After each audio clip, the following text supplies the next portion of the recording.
welcome or welcome back to my channel. My name is Jess and you can't see it, but there are books everywhere because it's time for a book haul. But if you noticed a different introduction or you noticed maybe some different things throughout the video regards to editing, I'm experimenting. I've kind of been in a creative slump. So I've been taking classes on Skillshare to try to spark my creativity, try some new things, learn some new things. And I have to thank Skillshare because they did sponsor this video. Skillshare is an online learning community with thousands of inspiring classes for creators, explore new skills, deepen existing passions, and get lost in creativity. It's curated specifically for learning, meaning there are no ads and they're always launching new premium classes so you can stay focused and follow wherever your creativity takes you. There are so many classes, some are short, some are super long. They even have more like workshop style classes.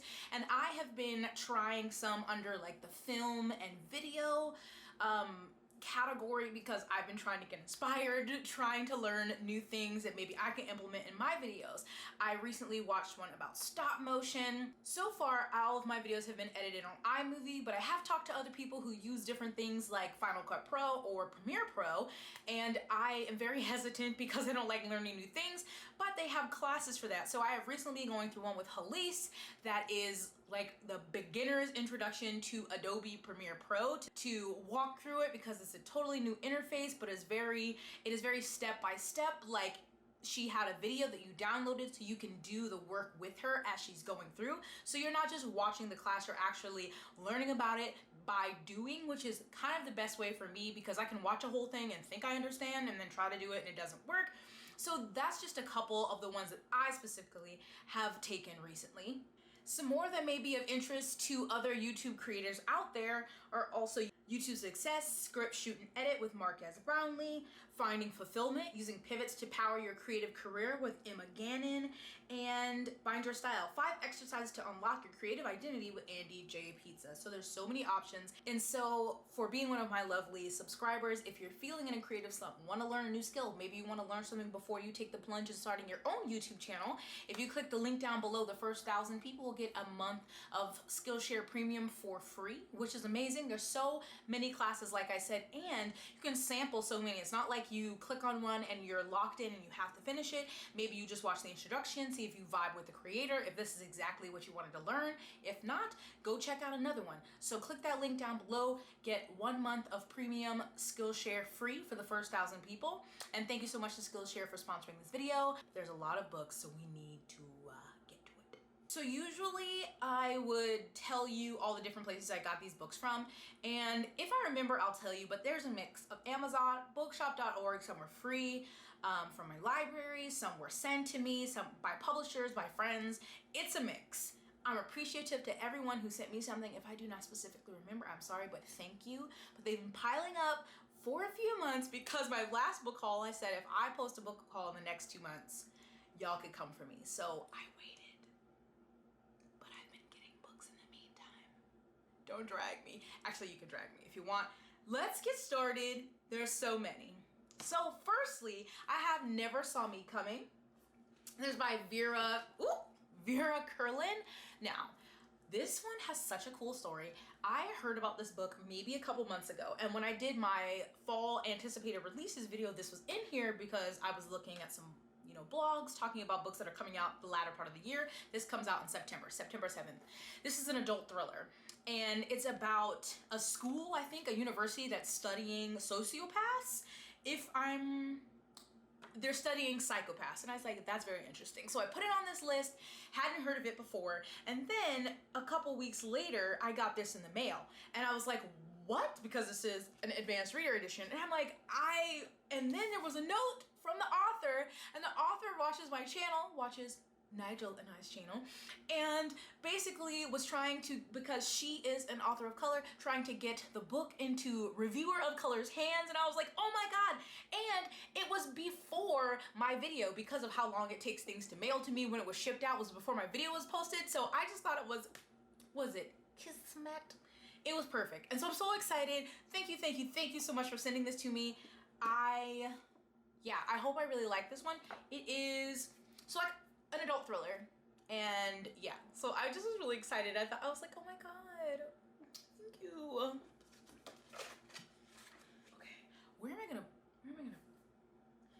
don't know where to, okay.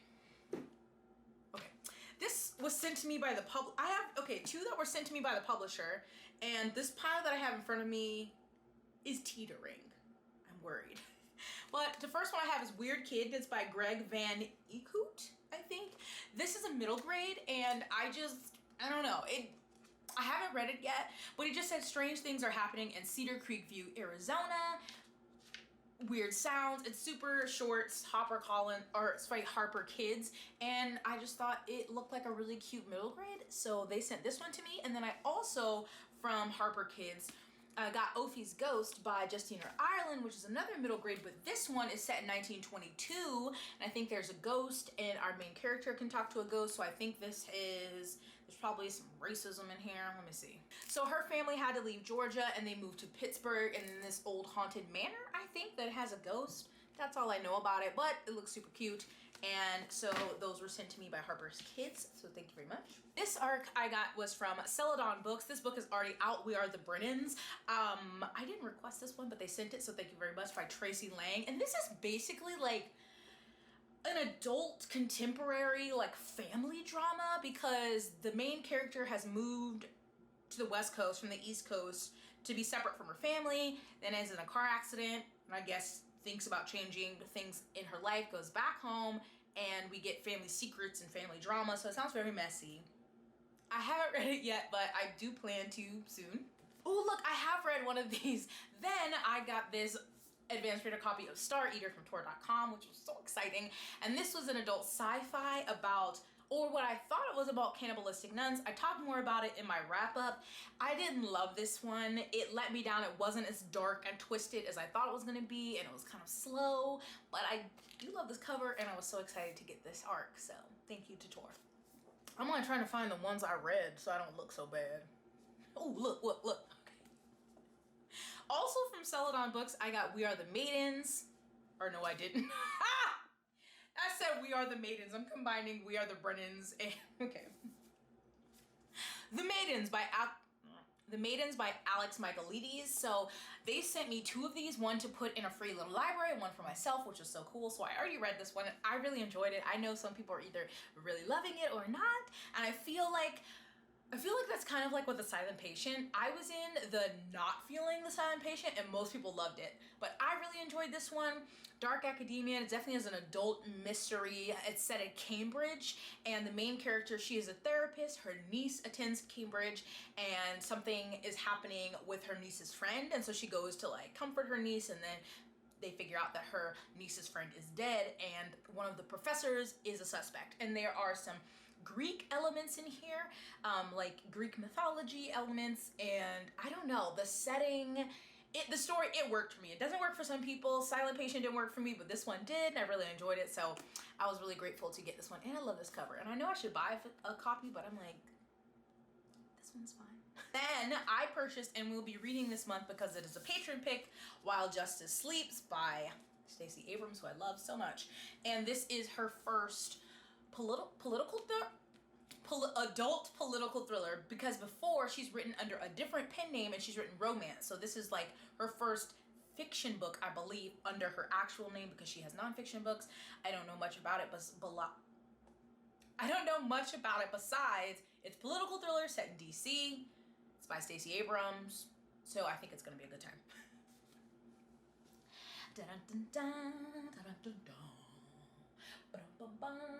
I'm like, really have not read a lot of these, y'all. I'm feeling, okay, let me get this one out of the way because I'm embarrassed.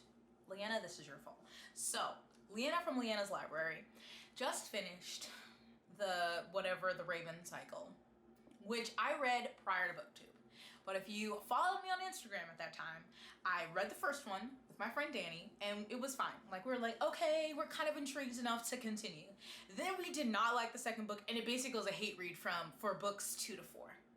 And at the end, we were very unhappy with how it ended. We were not fans of Maggles, her writing, the story, a lot of things. There were parts of it that we liked, certain characters, but for the majority, it was a hate read. Leanna just finished, and she loved it. She gave the final book 5 stars. I told her this, many people have told her this, she's an enigma. I can't understand her reading taste. They They're so out there and vast and varied. I don't understand. So I was talking, and she was like, how did you not love this? What did you not like about it? And so one of the things I did like about that series was Ronin. And she was like, well, her new trilogy is about Ronin. And I was like, yeah, but I said no. You know, like, I'm not reading Maggles. How, why do I have this book? I was like, because I had seen this at my library on their free paperback cart. There were 2 copies, and I'm like, for good reason, because nobody wants to read that. And I told her this. And I was like, okay, if I go to the library on Monday and it's there, I'll buddy read it with you. Because she was like, do you want to read it? And it was there. I don't know why did I do this to myself? And so now I guess I'm gonna be buddy reading Call Down the Hawk by Maggles, Steve Otter. Damn it. Anyway, I know nothing about it except that I think the main character in this, I think it's a trilogy, is Ronan Lynch. I don't know if they're even still in the same town or what. Danny, if you're watching, I'm sorry I let you down. But there's that, at least I didn't pay for it. I was waiting to do this book haul, hoping that the 3rd book got here, but I ordered them all together. They all ship separately, super strange. But this one is for my dear friend, Elliot Brooks, who has been, if you've missed it, if you haven't watched her videos lately in the last 6 months, has been telling everyone to read The Ninth Reign by Jen Williams. And I also got the 2nd one, The Bitter Twins. I bought them all, and I don't remember what the 3rd one's called. I don't know. Winnowing Flame trilogy. I was like, all right. She was like, you have to read it. I need people to read it so I could talk about them with someone. She finished the final one, was crying. I was like, oh my God. So anyway, I should have been rational and bought one. But they can be hard to find because this is a UK author, and even you can't really get it on Kindle because it's on the UK Kindle, not on US. My library didn't have it, so I was like, whatever. So I bought the trilogy. Trashbox 20, Jessica seeped back in. I'm sorry. The 3rd one will be here eventually. Like I said, they ship separately. But I know this is adult fantasy. I think there's animal companions and stuff. Like, I've heard Elle talk about it multiple times, but I don't want to know too much. I really do like these books. They're very beautiful. So I hope to be able to sing his praises because I think it might crush her if I didn't love them, or at least really like them. So I hope to get to these, or I hope to start this one soon. I haven't been really in a fantasy mood, but I'm like trying to get back there. And so, I mean, I'm gonna say it to all of these books. I hope to get to them soon. Some I'm not gonna get to soon, but like I do really want to at least read the 1st one in this series before the end of the year. So we'll see. Some other free books I got from the thrift store on base, like they usually sell these for 25 cents, but I guess they were making room and they just put them outside for free. So I picked up a couple more Lenora books, and I got Carolina Moon. They have great vintage Nora on the back. This one's even better. And then Sanctuary. Look at this, look at this. Oh my God, we love it, we love it. Both of these truly I picked up. I love this beach house. This one's set in Georgia and then Carolina, and I was gonna see which Carolina, and it's South Carolina, so that's really why I picked them up. They're both romantic suspense, and after my first foray into Lenora, I was pleased enough to continue. So I'm interested to see. I am going to be reading this one soon. Wait, is that a spoiler? You didn't hear that. Finally, I had my eye on this for a while. It was like out of print, or the only copies I could find were super expensive, and then I checked again and they were back, and that is Black Reconstruction in America by W.E.B. Du Bois. And I already started this, but I have not gotten far. So Bethany from Beautifully Bookish Bethany and I were buddy reading this. We've kind of put it on pause just because we have things going on and it's very long. I'm 84 pages in, and it's like 730 pages. This is a very academic text, way smarter than I am. So it is very dense, but what I've read so far is good. And I was having, conversation with Bethany, or really her explaining things to me, because I was like, Bethany, you're smarter than me. Can you tell me what he means? But life is just getting in the way, other obligations, other books and things. So right now it's on pause, but I know Mara read this last year and loved it. And I'm sure that once I finish, I will also love it. It's just going to take me a while to get through, so it's just something I think I'm going to be slowly reading, may put on pause for a while, pick back up. But I just feel like it's like a foundational text that I need to read, and I've accepted that it's going to take longer. That's fine. So we are making progress on this slowly but surely.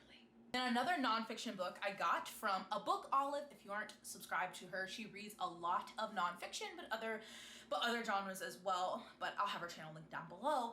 And so I've been getting a lot of nonfiction recommendations from her. And one that she read this year was called Empire of Pain and The Secret History of the Sackler Dynasty by Patrick Radden Keefe. So I had not heard of this one before her, but this is essentially the family that created, you know, marketed and has profited greatly from the creation of Oxycontin. And it basically they've succeeded so well because they played down how addictive it is. And I think they also created something else, but a quote from the back says, co-opting, said 40 years later, Raymond's son Richard ran the family-owned Purdue, the template Arthur Sackler created to sell Valium. Co-opting doctors, influencing the FDA, downplaying the drug's addictiveness, was employed to launch a far more potent product, Oxycontin. The drug went on to generate some $35 billion in revenue and to launch a public health crisis in which hundreds of thousands would die. So this is a saga of 3 generations of a single family and the mark they would leave on the world, a tale that moves from the bustling streets of early 20th century Brooklyn to the seaside palaces of Greenwich, Connecticut, and Cap d'Antibes to the corridors of power in Washington, D.C. So it's about this corrupt-ass family, and I tagged all of my stories when I hauled this because I bought this when I was in Vienna. And she was like, be prepared to be so bad and have something nice and fluffy waiting for you to read afterwards, like a nice romance. And I was like, oh God, I always choose nonfiction that makes me so angry. It's on brand, right? But yeah, I was low-key hoping this would be picked for the book community read for September. It wasn't. It's fine. Or at least it didn't make, they haven't finished voting yet, but it didn't make the final round. It's fine. I'm going to read it anyway. I kind of want to read this sooner than later, just because, was there a document? Just because. Firekeepers Daughter by Angeline Boulley. I have read this one. I recently finished it, and I talk about it in my July wrap-up, and I loved it. It's so good. Also, it's so beautiful. Reese, this is disrespectful, but this cover is everything, and so is the story. This is a debut YA mystery, and it is phenomenal. The characters, the story, so this character is Ojibwe, so there's a lot about talking about being indigenous in America. There's mentions of residential schools. It talks about drug abuse and alcohol abuse that affect indigenous communities, and there are a lot of content warnings for sexual assault, rape, alcoholism, drug use. There's like on-page murder, residential schools, but it is incredible. And I thought for a YA title, this is so, it does tackle some tough issues, and it's so well written. The characters just feel so real. Like, they're not like these perfect teenagers. They're very, you know, complex. The entire community, there's various issues. It's amazing. It's amazing. Did I say it's amazing? It's perfect. I was really nervous because everyone was singing its praises, but it is so deserved, and I cannot wait to see what she writes next, because this, 5 stars. I mean, what else?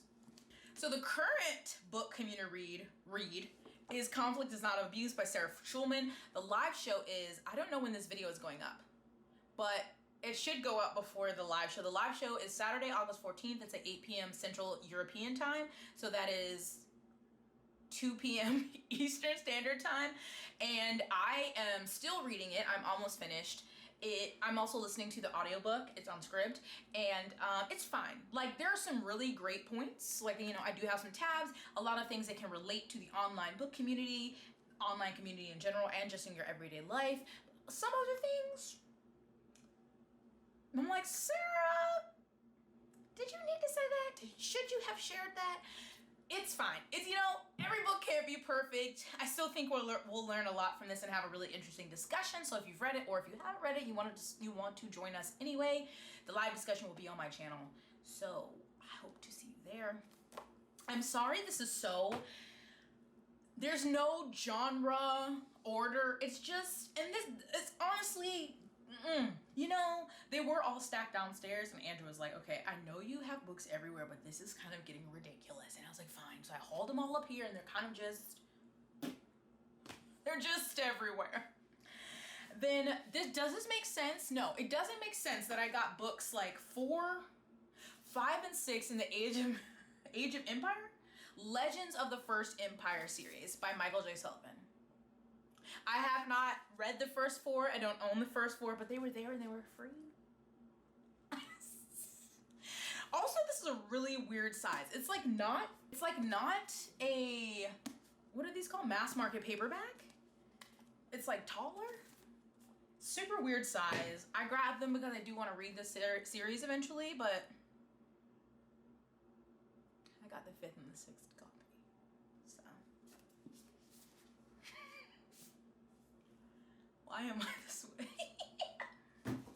I also picked up the free copy of All Systems Red by Martha Wells. I've already read this one. This is the first in the Murderbot Diaries, and it's been my favorite so far. Murderbot is like an AI in a body. They're an AI, right? They're like a drone. They're complicated. Murderbot is complicated, but it's a really fun series. So I just picked up the first one because I would reread it. So then back to some more nonfiction. I'm very happy with the mixture I have here, even though I need to reorganize my shelves because they're a mess. But I got 7 Fallen Feathers by Tanya Talaga, Racism, Death, and Hard Truths in a Northern City. And so this is a story from Canada in Ontario. And so it says from 2000 to 2011, 7 Indigenous high school students died in Thunder Bay, Ontario. They were hundreds of kilometers away from their families, forced to leave home because there was no adequate high school on their reserves. 5 were found dead in the river surrounding Lake Superior below a sacred Indigenous site. Using a sweeping narrative focusing on the lives of the students, award-winning investigative journalist Tanya Talaga delves into the history of this northern city that has come to manifest Canada's long struggle with human rights violations against Indigenous community. I think Steph read this and said it was amazing but heartbreaking and will make you super upset, I think. Correct me if I'm wrong. So I haven't been ready to read this one yet, but I will probably get the audio to follow along, but I thought that was this is something important to read. Also from another Indigenous creator, I'm blanking on the name of her channel right now. I think it's like Thunderbird Woman Reads, recommended this nonfiction book, A Mind Spread Out on the Ground by Alicia Elliott. I think it may be a collection. I know this one talks about the experience of being Indigenous and also straddling between Indigenous and white communities.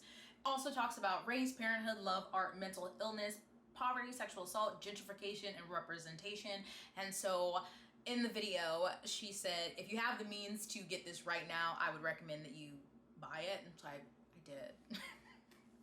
And then finally, I have 21 Things You May Not Know About the Indian Act, Helping Canadians Make Reconciliation with Indigenous Peoples a Reality by Bob Joseph. And I'm pretty sure I got this recommendation along with others that I haven't purchased yet under my video when I was talking about the controversy with TJ Klune, and some people recommended a lot of books that I wrote down, and I got this one. So I have not read this one yet, but it talks about the Indian Act that was created in 1876 that has dictated and constrained the lives and opportunity of Indigenous peoples, and is at the root of many enduring stereotypes in Canada. So I got that.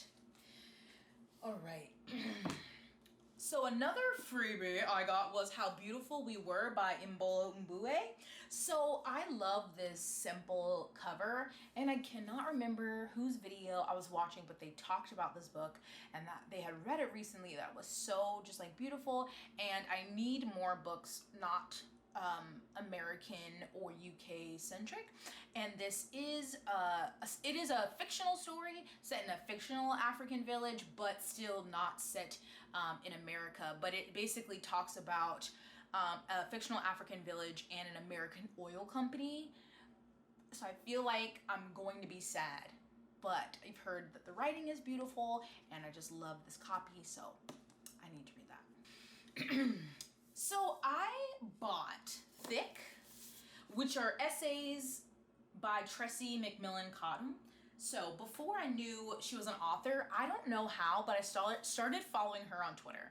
I don't know, and I think she follows me back. I'm not sure why, but I just love the things she talks about on Twitter. And I knew she was a professor at the University of North Carolina. I think when she wrote this, she was at a different university, but now she's at the University of North Carolina. She has a podcast, I'm pretty sure, with Roxane Gay called like Slay.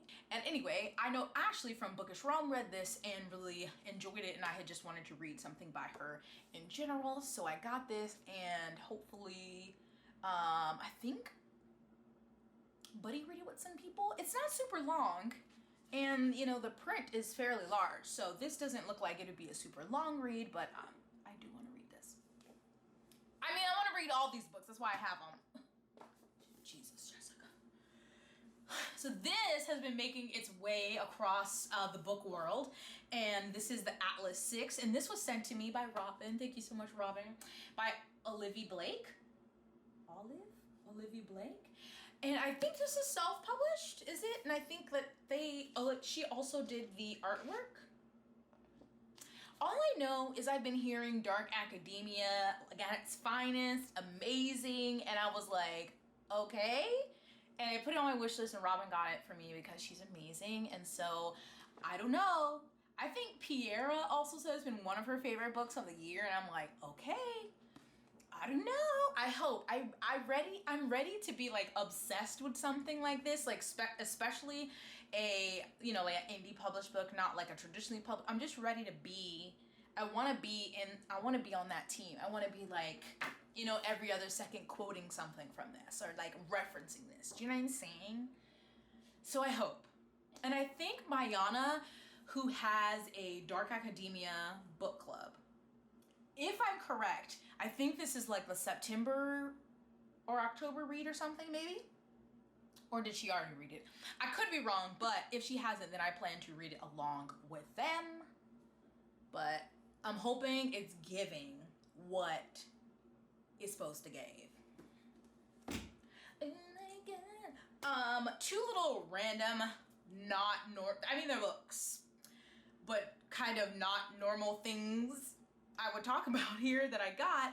I got this Science of Strength Training book that I thought was really cool from just being into health and fitness, and also to help me study, because it has like all of the different,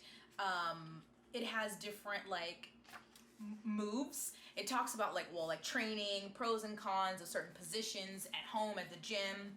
But then it also has like the exercise, and it'll show the body, and it'll tell you when you're doing a leg extension, what's working, and how the big picture of what's working, what your other parts of your body are doing, like how you should start out if you've never done this exercise before, like common mistakes. So good. Like it even has like it's color coded, and so certain things are telling you that it's shortening with tension, that it's lengthening. This is literally what I need. I think this is so much more amazing and in-depth than the actual textbook for the course is. And so I got this, and I'm really excited about it.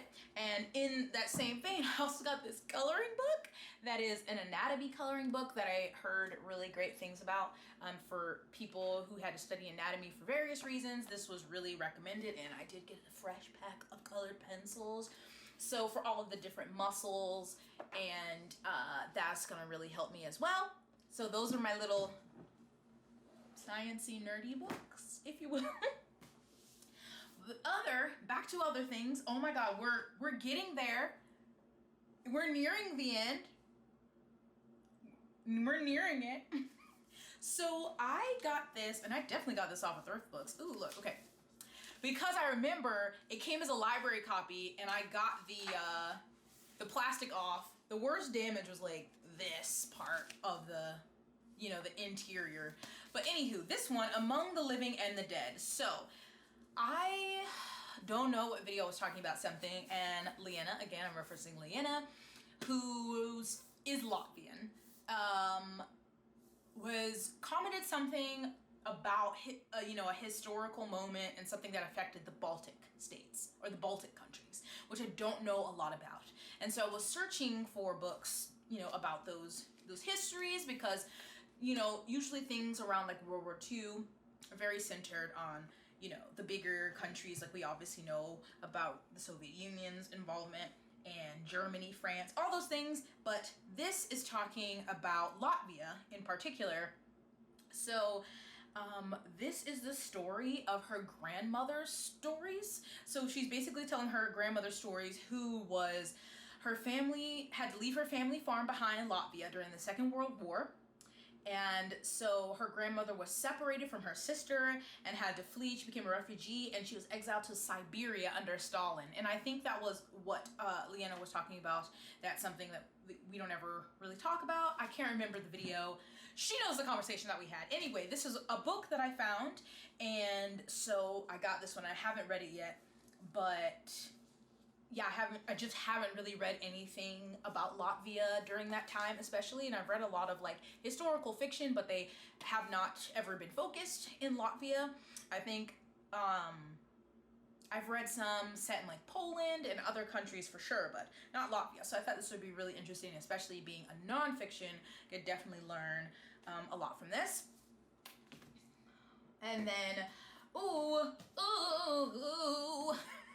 two more of the gifts that Robin sent me, because she had to be a ridiculously amazing person to send me 3 books. It's truly her and Blair. Thank you. But they're both nonfiction, and the first one is Medical Apartheid, The Dark History of Medical Experimentation on Black Americans from Colonial Times to the Present by Harriet A. Washington. So I already bought this audiobook, but I wanted to get a physical copy because that's my new thing, so I can, notate and tab following along. Oh my god, this print's kind of small, Lord. So when I read, earlier this year, I read Black Fatigue, and I mentioned that the author references how her husband died early, and she kind of talked about stress of being Black and racism and how that affects the health. Like, she just touched on it, and I said that I wanted to read more into that. I understand why she didn't go into that. That's really not her field, and a ton of people are like, you should read Medical Apartheid. That's definitely, covers that. So I know this is going to be, I mean, at this point, do I read this? I'm like, does happy nonfiction exist? I know it does, but not in my house, apparently. It's going to piss me off. The first full history of Black America's shocking mistreatment as experimental subjects at the hands of the medical establishment. So I obviously know various things. Like, I know about the Tuskegee experiment, and I have seen now, a lot of accounts, especially of Black women who are giving birth and how they are treated by the medical establishment. So, this is why I don't get to all of these books, because I buy all these books that are going to make me angry, and then I read one and I have to take a break. But, yeah, I would say I can't wait to read this. I can, because it's going to piss me off, but I know this is really important, and I just want to have this knowledge. Also, this cover is like really simple, but also kind of terrifying. And then from Robin, also, They Were Her Property, White Women as Slave Owners in the American South by Stephanie E. Jones.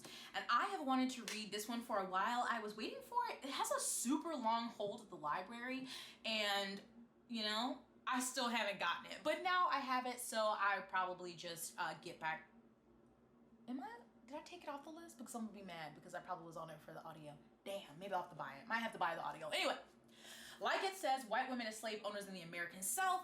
And what I've heard about this one is basically, that's what it's talking about, because normally when we talk about white supremacy, white nationalism, the history of racism, often the stories and the focus is about white men, but that white women had their role in it then and now. Just like the book I read in last fall. What was that book? I'll put it here, I can't remember the name, but it was basically talking about white women and their role in white nationalism. So, let's not give them heifers a pass. They was right there acting trifling. Not all of them, but some. So I think this will be an enlightening read for sure. I'm trying to be better at my vocabulary. It's not really good. Okay, oh, I did read this one. The Color of Law. Forgotten History of How Our Government Segregated America by Richard Rothstein. I did a buddy read of this with Joshana, Monet, and Elle from LA Brooks. All channels will be listed down below. We were all enraged, of course, at this book because it just reinforces what we already know and gives like history behind it and things like redlining and why certain areas became predominantly black and why other areas stayed predominantly white. But there was a lot of good information in here that this was before I had decided that all my nonfiction I want to physically and do the audio, because especially when there's, you know, like Supreme Court cases and laws and certain things cited, I would love to tab those so I can just have them. I tell this to Andrew all the time because I have all of my nonfiction downstairs on those bookshelves. And I don't know why I say this, because one, I am very antisocial and no one comes to my house for the majority, but I was like, this is my vision. Like, people are gonna come over and we're gonna be having a conversation. I'd be like, oh, hold on. In that book, and I can thumb through the page and like, you know, reference my point and back it up. It doesn't matter if that ever happens or not. It's just a vision, but I will be rereading this at some point so that I can tab it, but I definitely recommend. And I also, which I don't have yet, but it'll be in the next haul whenever that is, need to get a copy of Evicted, because I think those two are really complimentary reads. Oh, but Evicted definitely was more emotionally pulling, because this one, it does talk about a few personal instances, but this is more on like a bigger like scale of like communities, cities, laws, and not on following personal people. Still made me mad though. I also got a Hood Feminism. I got this one for myself. Notes from the Women That a Movement Forgot by Mickey Kendall. A lot of people have read this and talked about it. You've probably heard about it. But it's essentially talking about how white feminism often leaves black women and women of color behind. And so, yeah, this one isn't... I thought this was longer for some reason. This one isn't too long. So another one I need to get to that I just really hear nothing but glowing remarks about. So I will be reading that. Also in Vienna, I picked up this Agatha Christie, The Murder at the Vicarage. This was one that Mara recommended as where to start with Agatha Christie because, surprise, I've never read Agatha Christie. I know. And so they just have these really cute copies. Like, I've seen various editions of Agatha Christie books and I don't love all of them, but I definitely love these, and I was like limited on space, so I had to pick one, so I picked this one. I think this starts with Miss Marple, or the start of Miss Marple, so we'll see. If I like it, then I can continue. If I don't, then I gave it a try. Oh my god. Ooh, Final Four. Also, and the last book that I got in Vienna, which it was really pushing it. I was like, I need to get one book, and I got 3 chunky. Like, 2 of them are chunky. But I got The Night Watchman by Louise Erdrich, who is an indigenous author, and this one is set in 1953 rural North Dakota, and that's all I really know. I've just been seeing this on people's favorite list that they loved it. It got a Pulitzer Prize for fiction, trying to, you know, diversify my shelves and get more authors that just ain't white folks on here, so I picked this one up, and I think it is like a thriller mystery. It weaves together a story of past and future generations of preservation and progress. She grapples with the worst and best impulses of human nature, illuminating the loves and lives of her characters with compassion, wit, and intelligence. Ooh. I don't remember if I hauled this last time. I could have, but it's The Mystery of Black Hollow Lane by Julia Noble. This is a middle grade mystery that I've heard really great things about. I think it's the first of a series. Or a duology. At least there's a second book on here, but I haven't read this one yet. But I have been wanting more middle grade, and I just haven't gotten to it because that's who I am. But also this cover is super cute, so hopefully I love this one and can get the other one. And I mean soon. Well, already I really just have this little tiny middle grade shelf. You can't see it, but it's kind of outgrowing that, and I like that. I want more middle grade on my shelves. 2 more. So I got The Blue Between Sky and Water by Susan Abulawa. Abulawa? This one? This is a story, I'm pretty sure this author is Palestinian, and the story is set in Palestine as well. It's in a small Palestinian farming village, and I don't know much more besides hearing that it was really beautifully written and amazing. And again, I was trying to get books by different authors on my shelf, and so I found this one on Thrift Books because it was kind of hard to find anywhere else. I haven't read it yet though, but it looks beautiful. And finally, I have one more book that I got from recommendations from an Indigenous creator, and that is Indian Horse by Richard Wagamese. I am not sure.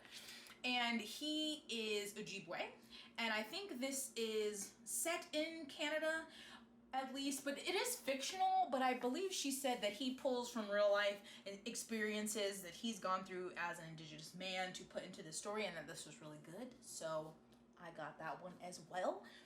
OMG! I think that's it. Oh my god, I didn't even do these two!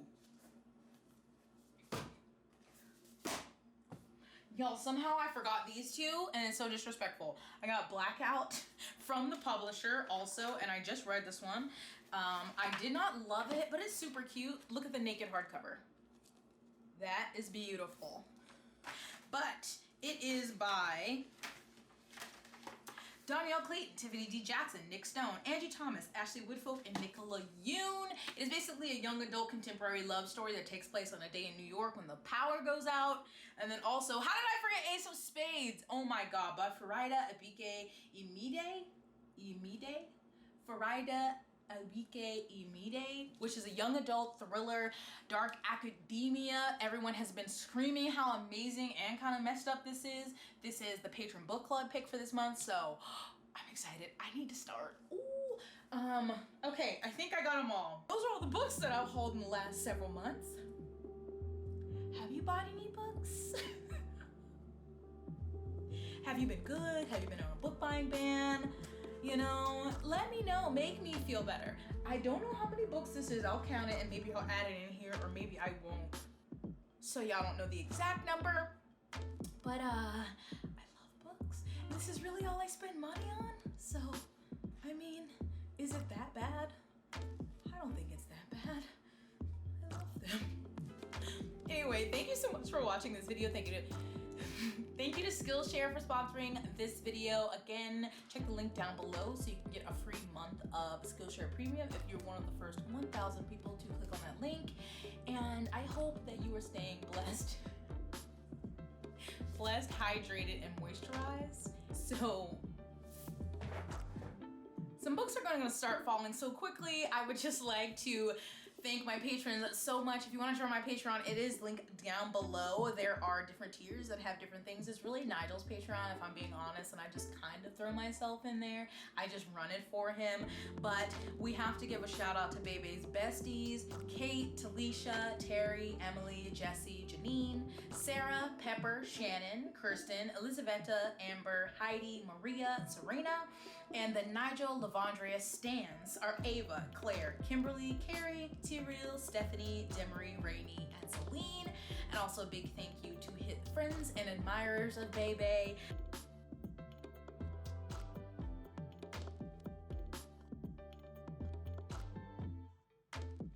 I update this at the beginning of every month.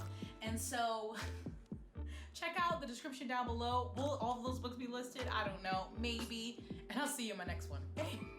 Bye.